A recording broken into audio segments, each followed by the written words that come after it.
Hello दोस्तों, आज हम देख रहे हैं ब्रोंकियल अस्थमा का पार्ट 3। ठीक है। इससे पार्ट 2 में हमने ब्रोंकोडायलेटर देखा था। उससे पहले हमने पूरे क्या देखा था कि मैकेनिज्म, जनरल इंट्रोडक्शन देखा था। 2 पार्ट का डिस्क्रिप्शन में नीचे वीडियो में दे दूंगा आपको। अब हम चालू कर रहे हैं आज बचा हुआ पार्ट। अब हम देख रहे हैं कि बीटा एगोनिस्ट हम देख चुके थे। अब इस ग्रुप के ब्रोंकोडायलेटर थे मिथाइल ज़ैंथाइन्स और क्या बचा था, एंटी कोलिनर्जिक। तो हम चालू करते हैं मिथाइल ज़ैंथाइन। अब मिथाइल ज़ैंथाइन में सबसे मेन है थियोफाइलिन और अमीनोफाइलिन। और भी होता है पर हम मेजर याद रखना है थियोफाइलिन और अमीनोफाइलिन। ठीक है, कम चीज़ याद रखनी पर अच्छे से याद रखना है, थियोफाइलिन और अमीनोफाइलिन। अब हम पहले देखते हैं कि कैसे वर्क करते हैं, किस कैटेगरी में आता है। ठीक है, मैकेनिज्म क्या है। जब आप बुक पढ़ोगे तो आपको ऐसा लगेगा कि अरे ये वाला मैकेनिज्म तो वर्ड्स में लिखा, मैंने इसको डायग्राम फॉर्म में कन्वर्ट करने की कोशिश करी है। ठीक है, तो चालू करते हैं हम। अब आप देख पा रहे हो ये क्या है, जो सर्कल बना हुआ है ये क्या है, ब्रोंकस सेल है। ये क्या है, एक ब्रोंकस सेल है। ब्रोंकस सेल पे कौन से रिसेप्टर होते हैं, बीटा 2 रिसेप्टर। बीटा 2 रिसेप्टर को कौन स्टिमुलेट करेगा, बीटा एगोनिस्ट करेगा स्टिमुलेट। अब स्टिमुलेट होने के बाद देखिए बीटा 2 को हमने क्या दिया, ऐसा ड्रग दिया, बीटा एगोनिस्ट दिया, ये स्टिमुलेट हुआ। बीटा 2 रिसेप्टर स्टिमुलेट होने के बाद अब ये क्या है, जी प्रोटीन कपल रिसेप्टर है। तो जी प्रोटीन क्या होगा, टूट जाएगा। तो जी प्रोटीन टूटेगा 2 में, एक्टिव और इनएक्टिव में। ठीक है, एक्टिव और इनएक्टिव में टूटेगा। और एक्टिव पार्ट क्या करेगा, साइक्लिक एएमपी को बढ़ा देगा। और साइक्लिक एएमपी अपन ने लास्ट वीडियो में पढ़ा था कि साइक्लिक एएमपी ही जिम्मेदार है जो ब्रोंको डायलेशन कराता है। तो हमारा अल्टीमेट एम क्या होता है ब्रोंको डायलेटर्स में, कि हम साइक्लिक एएमपी को कैसे भी बढ़ा दें कि ब्रोंको डायलेशन कराते हैं। तो ये तो हमने बीटा एगोनिस्ट से बढ़ा ही रहता है। अब ये ड्रग्स देने की क्या जरूरत पड़ गई, ये इसलिए जरूरत पड़ गई ड्रग्स देने की कि अब देखिए साइक्लिक एएमपी एक टाइम बाद है ना डिग्रेड हो जाएगा, एक टाइम बाद वो खत्म हो जाएगा साइक्लिक एएमपी। और उनको इसको खत्म कौन करता है, फॉस्फोडाइस्ट्रेज एंजाइम। कौन सा एंजाइम, फॉस्फोडाइस्ट्रेज एंजाइम। इसको क्या करता है, साइक्लिक एएमपी को खत्म कर देता है। तो अब हम क्या ऐसा कुछ करें, फॉस्फोडाइस्ट्रेज एंजाइम को ही हम ब्लॉक कर दें तो खत्म होगा ही, साइक्लिक एएमपी बढ़ता रहेगा, ब्रोंकोडायलेशन होता रहेगा। तो हम यहीं पे काम करते हैं। Methyl xanthines act as a phosphodiesterase enzyme inhibitors, मतलब फॉस्फोडाइस्ट्रेज एंजाइम को रोकने का काम कौन करता है, मिथाइल ज़ैंथाइन। यहीं पे आके ये क्या करते हैं, रोकने का काम करते हैं। अब ये रुकेगा, इसको हमने ब्लॉक किया और ये साइक्लिक एएमपी क्या हो जाएगा, बढ़ जाएगा और क्या करा देगा, ब्रोंको डायलेशन करा देगा। तो आप मैकेनिज्म समझ गए। चलिए आगे बढ़ते हैं, जनरल पॉइंट्स है। ठीक है, इसमें एक इंपॉर्टेंट रूट का, अभी तक हम पढ़ रहे थे कि सबका रूट क्या था, इनहेलेशन रूट था। पर यहाँ पे इंपॉर्टेंट बात है, इनहेलेशन रूट नहीं है, या तो आईवी है या तो ओरल है। ठीक है, ध्यान रखिएगा, इनहेलेशन रूट नहीं है, वाइवा में पूछ सकते हैं। ठीक है, अभी क्या करता है ब्रोंको डायलेशन, एक तो किसको, फॉस्फोडाइस्ट्रेज एंजाइम को रोक के भी करा रहा था, और या तो फिर ये एडिनोसिन रिसेप्टर होते हैं जो हमारे ब्रोंकस सेल में, वो क्या कराते हैं, वो भी ब्रोंकियो कॉन्स्ट्रिक्शन कराते हैं। तो जो भी फैक्टर ब्रोंकियो कॉन्स्ट्रिक्शन करा रहा है उसको हम क्या कर देंगे, ब्लॉक कर देंगे। तो क्या करा देगा, ब्रोंको डायलेशन करा देगा। तो दिखा है एडिनोसिन रिसेप्टर ऑफ ब्रोंकर। अब इसे क्या करा देंगे, ब्लॉक करा के ब्रोंको डायलेशन। तो पहले तो पीडी को इनहिबिट किया, फॉस्फोडाइस्ट्रेज एंजाइम को इनहिबिट किया, उसके बाद किसको ब्लॉक किया हम लोगों ने, इनहिबिट किया अपने एडिनोसिन रिसेप्टर्स को। ठीक है, आगे बढ़ते हैं। मिथाइल ज़ैंथाइन आजकल ज़्यादा यूज में नहीं आता क्योंकि हमारे पास इससे बेटर ड्रग है जो हम लोग यूज़ कर रहे हैं, बीटा एगोनिस्ट, अभी आगे ल्यूटोकाइन रिसेप्टर और ये अपने स्टेरॉइड्स वगैरह देखेंगे, इनसे बेटर है। तो इसलिए इसका मार्केट में यूज़ बहुत कम हो गया, लगभग खत्म ही हो गया। It can cross the blood brain barrier को भी क्रॉस कर सकते, बीबी का मतलब ब्लड ब्रेन बैरियर। चलिए आगे बढ़ते हैं। अब हम देख लेते हैं साइड इफेक्ट्स। क्या देख रहे हैं हम, side effects of the methyl xanthine. Side effect क्या है मिथाइल ज़ैंथाइन के, तो ये जो मैंने अलग अलग सर्कल बना रखे थे, पता चल रहा है कि इस पार्ट पे ये इफेक्ट, इस पार्ट पे ये इफेक्ट। ठीक है, आप ऐसा सेम टू सेम भी एग्जाम में फ्लो चार्ट बना सकते हैं। देखिए सीएनएस पे क्या करेगा, हेडेक करा देगा, ट्रेमर्स करा देगा, और भी बहुत सारे कराएंगे। ठीक है, ये सेम टू सेम चार्ट मैंने शानबाग से कॉपी किया हुआ है। ठीक है, तो आप शानबाग में जब पढ़ेंगे तो आपको सेम टू सेम ऐसा सेम मिलेगा। जीआईटी में क्या करेगा, नोजिया करा देगा, वॉमिटिंग करा देगा। अब किडनी पे क्या कराएगा, डायूरेसिस लिखा हुआ है किडनी पे। तो डायूरेसिस कैसे करा रहा है, तो जो एडिनोसिन रिसेप्टर को हम ब्लॉक कर रहे हैं तो सिर्फ ब्रोंकस सेल के तो ब्लॉक होंगे नहीं, तो जो किडनी पे वो भी ब्लॉक हो जाता है। और किडनी पे एडिनोसिन रिसेप्टर करता है क्या है, it is antagonistic to the diuretics. ठीक है, तो वो क्या होता है, डायूरेटिक को रोकता है, तो ये क्या करा देगा, डायूरेसिस करा देंगे। ठीक है, हार्ट पे एरिथमिया सबसे कॉमन है। ठीक, कार्डिक एरिथमिया करा देंगे, टेकीकार्डिया, हाइपोटेंशन वगैरह करा देंगे। तो आपको ये 4 में ऐसे करके याद रखना, इतना आप बना देंगे तो आपको बहुत आसान पड़ेगा। आगे बढ़ते हैं। अब बात कर रहे हैं एंटीकोलिनर्जिक्स की। तो हमारे ग्रुप में हमने ब्रोंकोडायलेटर्स में क्या क्या पढ़ लिया कि हमने पहले बीटा एगोनिस्ट पढ़ लिए, उसके बाद हम लोगों ने क्या पढ़ लिया, मिथाइल ज़ैंथाइन, जिसके अंदर क्या आ रहा था, थियोफाइलिन, अमीनोफाइलिन, उसके अंदर क्या था, सालब्यूटामोल, सालमेट्रोल, याद है आपको, ब्यूट ब्यूट टर्टर, ब्यूट ब्यूट इज शॉर्ट एक्टिंग, टर्टर इज लॉन्ग एक्टिंग। जिसको भी बात समझ में नहीं आया हो वो पिछले वीडियो में सेकंड पार्ट में आप देखेंगे तो आपको समझ में आ जाएगा। एक तरीका था लॉन्ग एक्टिंग बीटा एगोनिस्ट और शॉर्ट एक्टिंग बीटा एगोनिस्ट को याद करने का। अब हम बात कर रहे हैं एंटीकोलिनर्जिक्स। एंटीकोलिनर्जिक्स से पहले ये समझिए कि अभी बीटा एगोनिस्ट की बात हो रही थी, सिंपैथेटिक सिस्टम की बात हो रही थी, यहाँ पे किसकी बात हो रही है, पैरासिम्पैथेटिक सिस्टम।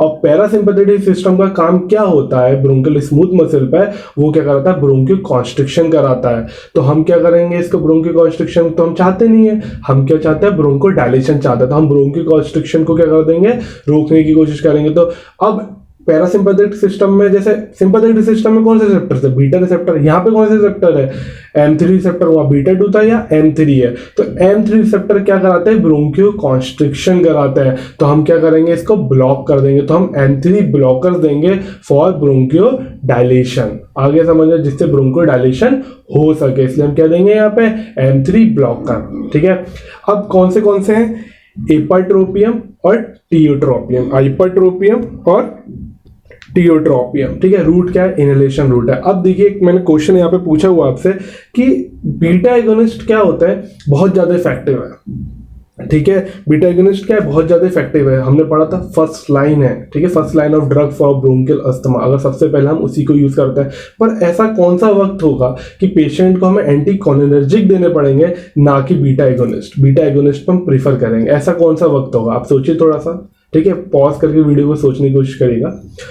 हम जब देंगे जब कोई पेशेंट बीटा ब्लॉकर्स पे चल रहा होगा। बीटा ब्लॉकर से क्या होगा, बीटा ब्लॉकर से बीटा रिसेप्टर ब्लॉक हो जाएंगे, तो हम बीटा एगोनिस्ट देके कुछ करेंगे नहीं कर पाएंगे।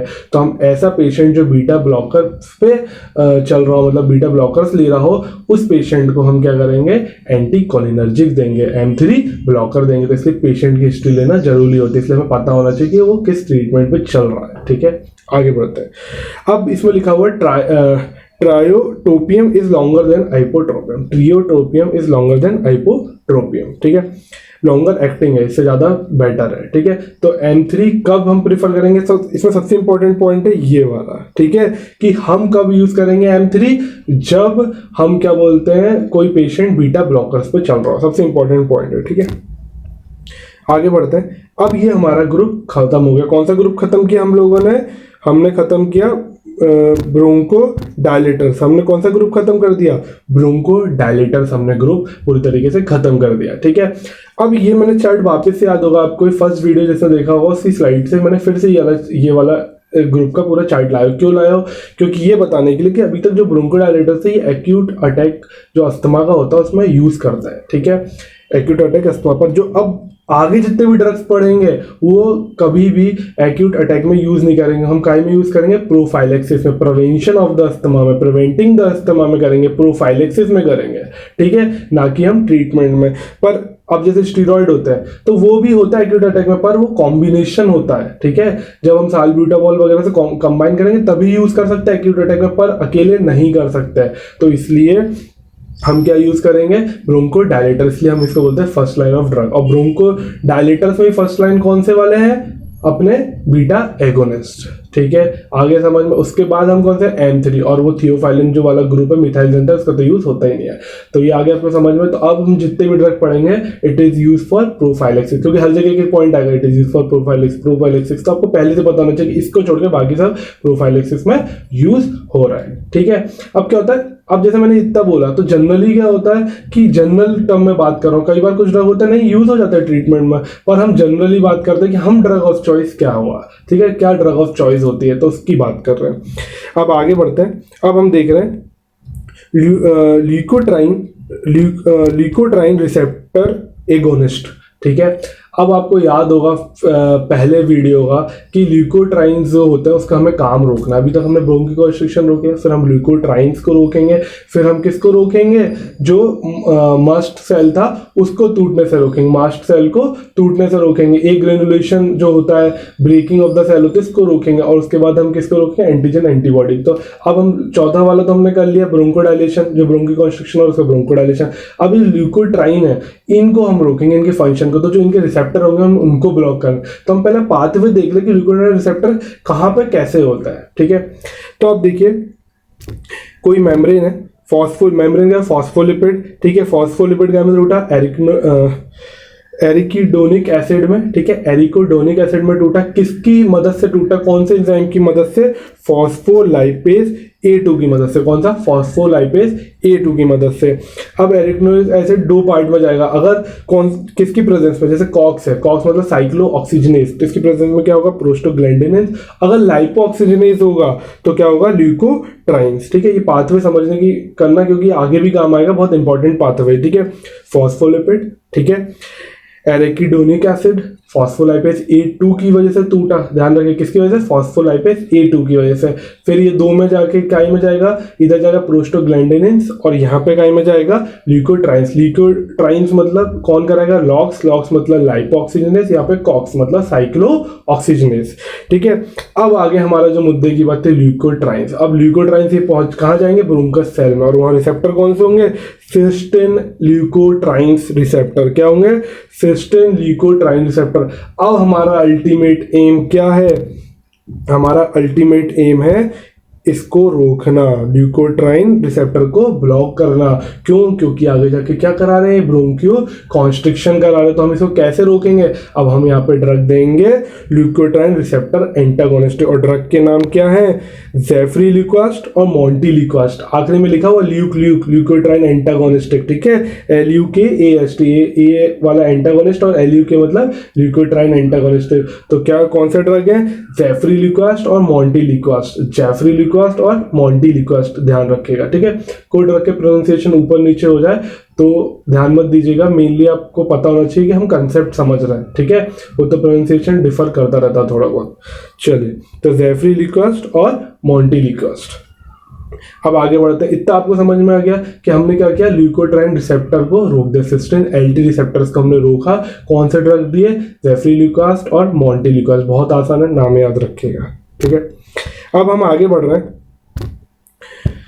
अब हम देख रहे हैं कि अब हम स्टेरॉइड्स की बात कर रहे हैं, ठीक है। स्टेरॉइड हम कब देंगे हम लोग स्टेरॉइड। अब देखिए ये वाला जो आपने इससे पहले पाथवे पूरा पढ़ा, ठीक है। तो ये क्या कर रहा है, अल्टीमेटली ब्रोंकियो कॉन्स्ट्रिक्शन ही करा रहा है ना ये पाथवे। अभी ब्रोंकियो कॉन्स्ट्रिक्शन करा रहा था, तो हमने एक तो यहाँ पे पाथवे रोक दिया, पर हम ऐसा कर सकते हैं क्या कि इस पाथवे को हम यहाँ रोक दें, ऊपर की तरफ, ठीक है। हम कैसे रोक दें, ऊपर की तरफ रोक दें, जब एकदम स्टार्टिंग पे। तो स्टार्टिंग पे रोकेंगे तो क्या करेंगे, फॉस्फोलाइपेज जो एंजाइम है A2 उसको हम ब्लॉक कर देंगे। और उसको कौन ब्लॉक करेगा, स्टेरॉइड, तो उसको ब्लॉक करेंगे तो फॉस्फोलिपिड टूट के एरिकीडोनिक एसिड बनेगा ही नहीं, ठीक है। एरिकीडोनिक एसिड बनेगा ही नहीं, तो हम क्या करेंगे, स्टेरॉइड दे देंगे। यहीं पे आते हैं स्टेरॉइड, और इनकी क्लास में होता है कॉर्टिकोस्टेरॉइड, और उसके अंडर में आता है ग्लूकोस्टेरॉइड, जो हम अभी देंगे, ठीक है। कॉर्टिकॉइड्स, ठीक है, सॉरी, स्टेरॉइड, कॉर्टिकोस्टेरॉइड्स, और फिर क्या आता है, ग्लूकोकॉर्टिकॉइड्स, ठीक है। इतना आगे बढ़ता है, पर इतना समझ में आ गया। फिर से एक बार समझ लीजिए, पाथवे में बार बार इसलिए बोल रहा हूँ क्योंकि इंपॉर्टेंट एक कंसेप्ट है। फिर तो आपको याद करने वाला था, बुक से भी याद कर सकते थे, फिर वीडियो देखने की क्या जरूरत है। तो हम क्या कर रहे हैं, ये फॉस्फोलिपिड था, तो हम पूरे पाथवे से ब्रोंकियो कॉन्स्ट्रिक्शन हो रहा था, तो हम तो इधर रोक रहे थे पाथवे को, ठीक है। तो हम क्या करें कि हम यहीं रोक दें पाथवे को। तो यहाँ रोकने के लिए हमें इस एंजाइम को क्या करना पड़ेगा, ब्लॉक करना पड़ेगा, ठीक है, या खत्म करना पड़ेगा। तो कौन खत्म करेंगे, स्टेरॉइड्स खत्म करेंगे, ठीक है। आगे समझ में। अब स्टेरॉइड्स के बारे में अपन पढ़ते हैं, ठीक है। स्टेरॉइड्स के नाम पहले देख लेते हैं। देखिए स्टेरॉइड्स के नाम ये होते हैं ब्यूटीसोनानाइड, बैक्लोमिथाजोन, और ये इसकी साइक्लोसोनाइड, ठीक है। ये हम थोड़ा बाद में पढ़ेंगे, थोड़ा टफ से है बोलने में, इसलिए दिक्कत आती है, ठीक है, माफ करिएगा प्रोनाउंसिएशन के लिए। अब आगे बढ़ते इसी में। पहला point, drug of choice for prophylaxis. Drug of choice for acute attack is bronchodilator, ठीक है। कौन सा, बीटा एगोनिस्ट। पर प्रोफाइलेक्स के लिए ड्रग ऑफ चॉइस, प्रोफाइलेक्सिस के लिए drug of choice is steroids. कौन सा होता है? स्टेरॉइड्स, ध्यान रखिएगा, ठीक है। जिसकी क्लास कौन सी पढ़ी हमने? ग्लूकोकॉर्टिकॉइड्स, ठीक है। अब हम दूसरा पॉइंट देख रहे हैं, it is anti inflammatory immunosuppressant. क्या होता है कि अगर ब्रोंकस में आपने पढ़ा था, याद करें, सबसे पहले में अपन ने पढ़ा था स्वेलिंग आ जाती है, इन्फ्लामेशन आता है, तो बार बार क्या होता है, स्टिमुलेट करता है, जैसे बार बार ब्रोंकियोकॉन्स्ट्रिक्शन होता है, तो इन्फ्लामेशन भी हमें कम करना पड़ता है, तो steroid act as anti inflammatory, ठीक है। अब हम साइड इफेक्ट से बात कर रहे हैं। होता क्या है कि जब हम स्टीरॉयड का इनहेलर से लेते हैं तो 5% ही होता है जो हमारा कहाँ पहुंच पाता है? ब्रोंकस में। बाकी हमारा जो रेस्पिरेटरी ट्रैक्ट होता है उससे पहले जो ट्रैक्ट आएगा उसमें जाके वो स्टिक हो जाता है 95%, जिसकी वजह से क्या होता है? इन्फेक्शन हो सकता है। क्यों हो सकता है इन्फेक्शन? क्योंकि ये क्या है? इम्यूनो सप्रेसेंट है, तो कोई भी एजेंट या कोई भी क्या बोलते हैं इन्फेक्शन हो सकता है, तो कोई भी आके पैथोजन अटैक कर सकता है। तो सबसे मोस्ट कॉमन कौन सा है?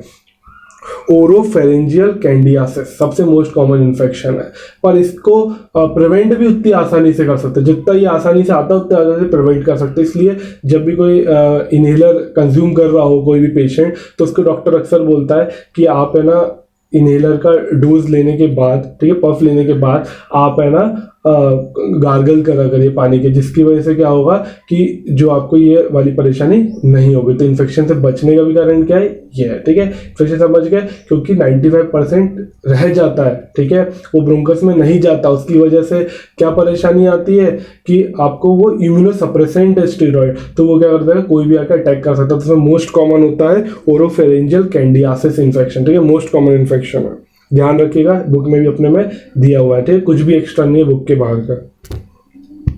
आगे बढ़ते हैं, ये मैं आपको फोटो दिखा चुका था। हाँ, एक इसमें इंपॉर्टेंट बात ये वाली साइक्लोसोनाइड, ठीक है, साइक्लोसोनाइड। ये क्या होता है? सोनाइड में ये एक प्रो ड्रग है। प्रो ड्रग से मतलब क्या समझते हैं कि ये अपनी लोकेशन पे जाके ही एक्टिवेट होता है, उससे पहले एक्टिवेट नहीं होता। तो इससे फायदा करते हैं, सॉफ्ट ड्रग भी बोलते हैं। इसका फायदा क्या होता है? सॉफ्ट स्टेरॉइड बोलते हैं, सॉरी। इसका फायदा क्या होता है कि ये गया, हमने लिया, तो ये अपने ब्रोंकस में जाके एक्टिवेट होगा, तो ये कहीं पे स्टिक नहीं होगा। स्टिक हो भी गया, ठीक है, मान लीजिए स्टिक होता है, ठीक है, तो स्टिक कब होगा? मतलब स्टिक हो भी गया तो क्या परेशानी आएगी? नहीं आएगी, क्योंकि एक्टिवेट तो हुआ ही नहीं, तो इसमें इम्यूनोसप्रेसेंट हुआ ही नहीं, इससे काम किया ही नहीं अपना इम्यून को सप्रेस करने का। तो ये क्या कहलाता है कि प्रो ड्रग। तो ये वाला ड्रग के टाइम आपको गार्गल करने की जरूरत नहीं पड़ती, क्योंकि इसी वजह से कोई इन्फेक्शन नहीं होता। ध्यान रखिए, it is a pro drug, it activates there its location, ठीक है, जहां पे काम करता है, वर्किंग लोकेशन पे ही जाके ये एक्टिवेट होता है। आगे बढ़ते हैं, अब बात कर रहे हैं मास्ट सेल स्टेबलाइजर्स की बात कर रहे हैं। अब हमने देखा था कि जब एंटीबॉडी एंटीजन रिएक्शन होता है वो मास्ट सेल पे लगता है तो वो क्या हो जाता है? ग्रेनुलेट्स हो जाता है, टूट जाता है। तो आप देख पा रहे होंगे डायग्राम में, देखिए कैसे करके टूट गया। इसके टूटने से क्या होता है? ल्यूकोट्राइन्स, हिस्टामिन्स, जो सारे क्या बोलते हैं मीडिएटर्स होते हैं, वो क्या हो जाता है? बाहर आ जाते हैं। इसकी वजह से परेशानी होती है। तो हम क्या करें कि इसको ये टूटने से रोकते। कैसे टूटने से रोकेंगे? जिसकी मेम्ब्रेन होगी इसको क्या कर देंगे? स्टेबलाइज कर देंगे। क्या कर देंगे? स्टेबलाइज। मेम्ब्रेन स्टेबलाइज करने की वजह से क्या होगा? वो टूटेगा नहीं। अब ये क्या हो रहा है? कौन से होते हैं? सोडियम क्रोमोग्लाइकेट और कीटोटेफिन, ठीक है, कीटोटाइफिन और क्या होता है? सोडियम क्रोमोग्लाइकेट, ठीक है। कीटोटेफिन थोड़ा लेटेस्ट है और इसकी वजह से क्या होता है? हम क्या करते हैं? स्टेबलाइज कर देते हैं मसल। देखिए इसमें ब्रेक नहीं हुआ और इधर क्या हो रहा था? ब्रेक हो रहा था। बहुत आसान सा दो, ये सोडियम क्रोमोग्लाइकेट और कीटोटेफिन, ठीक है। आगे बढ़ते हैं, एंटी IgE मोनोक्लोनल एंटीबॉडी की बात कर रहे हैं। एंटी IgE मोनोक्लोनल एंटीबॉडी, देखिए इसके नाम में लिखा हुआ है, पहले देख लेते हैं होता क्या है इसमें। अब आप ये एंटीबॉडी देख पा रहे होंगे। इस एंटीबॉडी में हम क्या करें? यहाँ पे, ठीक है, हम क्या करेंगे? यहाँ पे हम एक और, ठीक है, हम यहाँ पे एक और एंटीबॉडी ला दें तो ये एंटीजन क्या रिएक्ट कर पाएगा? नहीं कर पाएगा। तो क्या हो जाएगा? एंटीबॉडी, कौन सी एंटीबॉडी थी पहले से? IgE, हमने एक और एंटीबॉडी ला दी और उसका रिएक्शन करा दिया, तो ये क्या होगा? एंटीजन एंटीबॉडी रिएक्शन से बच जाएगा। तो फिर ये मास्ट सेल पे भी नहीं लगेगा और वो मास्ट सेल क्या होगा? ग्रेनुलेट ही नहीं होगा, ठीक है। तो इसलिए हम क्या करते हैं? ये दिखा ओमलीजुमाब, ठीक है, ओमलीजुमाब ये देते हैं। ये एक ड्रग है जो एंटीबॉडी है, जो आता है कौन सा एंटीबॉडी, मोनोक्लोनल एंटीबॉडी। देखिए नाम में आखिरी में लिखा है MAB, मोनोक्लोनल एंटीबॉडी है, ठीक है। और ये क्या बन जाएगी, IgE के साथ लग जाएगी। तो इसके नाम में ये देखिए आप, एंटी IgE मोनोक्लोनल एंटीबॉडी, देख रहे नाम में ही है क्या है, एंटी IgE मतलब IgE के खिलाफ काम कर रही है, मतलब उसके साथ जुड़ गई तो क्या हो गया, जो उसका रिएक्शन एंटीजन के साथ होता है उसे होने से रोक देते हो, वो नहीं हो पाएगा तो आगे चालू नहीं हो पाएगा। पर आप इसको यूज कर सकते हैं ट्रीटमेंट में, नहीं कर सकते, क्यों, it is use for prophylaxis, क्योंकि ये वाले जो मैंने आपको बताया था आगे के सारे ड्रग क्या होंगे, प्रोफाइलेक्सिस की यूज करेंगे, ट्रीटमेंट के लिए यूज नहीं करेंगे, ठीक है। क्यों नहीं कर सकते आप ट्रीटमेंट के लिए, सिंपल सी बात है कि भैया किसी को अस्थमा का अटैक आया तो हम उसको ये क्या बोलते हैं ओमेलिजुमाब देंगे, क्या करेंगे देखिए, क्योंकि भैया यहाँ तो एंटीजन एंटीबॉडी रिएक्शन भी हो गया था, मस्ट सेल भी टूट गया था, आगे लिकोट्राइंस से भी काम करते तो एकदम एक्सट्रीम स्टेज पे पहुंच गया, आखिरी ब्रोंकोडायलेशन, ब्रोंकोकॉन्स्ट्रिक्शन। तो ब्रोंकोकॉन्स्ट्रिक्शन को अपन को रोकना है, जिसके लिए हम देते हैं अपने बीटा एगोनिस्ट, जो क्या कराता है, ब्रोंकोडायलेशन कराते हैं, ठीक है। अब देखिए आप इस वाले मास्ट सेल स्टेबलाइजर दे देंगे, क्या मतलब देने का, क्योंकि मास्ट सेल तो टूट चुका है। हाँ, ऐसा हमें पता चल जाए कि मास्ट सेल टूटने वाला है, उससे पहले दे दे तब ये काम करेंगे, इसलिए हम इसे बोलते हैं these drug are use for prophylaxis. आगे समझ में, तो हमें पता होना चाहिए कौन से ड्रग किस समय पे देना था, एक्यूट अटैक ऑफ अस्थमा पे हमने कौन सा ड्रग देना है। स्टेरॉइड की भी एक आध बात मैं आपको बता देता हूँ, स्टेरॉइड क्या बोलते हैं, लॉन्ग एक्टिंग बीटा एगोनिस्ट के साथ भी यूज किए जाते हैं, कॉम्बिनेशन में आता है, ठीक है। ये हो गया हमारा खत्म ब्रोंकियल अस्थमा, ठीक है, ये पूरी तरीके से फिनिश हो गया। अब आपको कोई भी दिक्कत हो या हो तब कमेंट सेक्शन में बताना कि यहाँ पे ये वाली बात समझ में नहीं आई, तो मैं कोशिश करूँगा वीडियो के द्वारा या कमेंट द्वारा आपको बताने की हाँ ये दिक्कत आई है। और बाकी कोई ऐसा टॉपिक जो आपको चाहिए कि पहले ये वाले टॉपिक चाहे पैथो हो चाहे फार्मा हो आपको चाहिए, या फर्स्ट ईयर के कोई टॉपिक चाहिए, तो आप मेरे को बताए तो अपन वो वाले टॉपिक पहले बनाने की कोशिश करेंगे, ठीक है। आगे समझ में, अब इसको टॉपिक खत्म होने के बाद अब एक बार आप जाके शानबाग KD त्रिपाठी वगैरह आप पढ़ लीजिएगा, तो अब एक बार आपको इससे ज़्यादा ज़रूरत नहीं पड़ेगी, ठीक है।